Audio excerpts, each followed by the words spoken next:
Hey,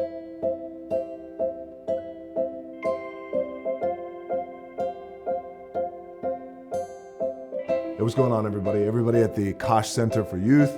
Rock here. I want to tell all you guys and girls, if you're there, to have a great year, study hard, and I promise you, use me as an example, your environment right now will not dictate your future. You can achieve anything that you want to do, believe me. I know. So do that. Have a great year, and I'm going to be checking up on you because David's going to give me updates on you. Okay. How important is that to you, to give back to community, to have a sense of community? It's very important.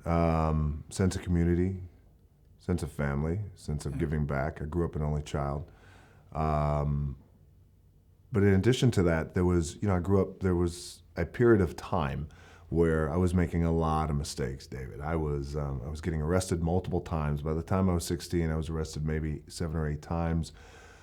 Fighting theft, doing a lot of things that I shouldn't have been doing. I was really lucky that I had a couple of people who, along with my parents, who saw the potential in me even when I didn't see the potential in me. And it wasn't until I got older, had a little bit of luck, a little bit of success, that I started to understand the value and the power of someone giving back to... Who were they?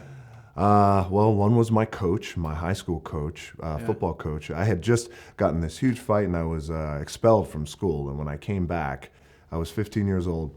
I didn't like to use the boys' bathroom because boys being boys, it didn't smell nice, there was smoke in there. So I wanted to use the teacher's bathroom. So I would go and use the teacher's bathroom all the time.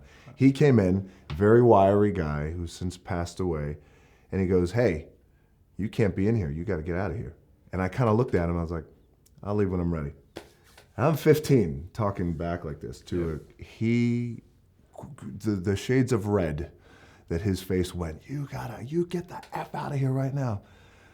All right, kind of breezed by him, gave him the cold shoulder. And then that night I felt so bad. I was like, wow, I was just an a-hole, excuse me. Yeah. So next day I went back and I found out where he was. And I was new in the school. I was there for 2 weeks and I got expelled for fighting. I sought him out and I said, "Listen, I just want to apologize to you for being so rude. I'm so sorry. And I hope you accept my apology." He shook my hand and then he wouldn't let it go. He goes, "No problem. Thank you for that. I want you to come out and play football for me."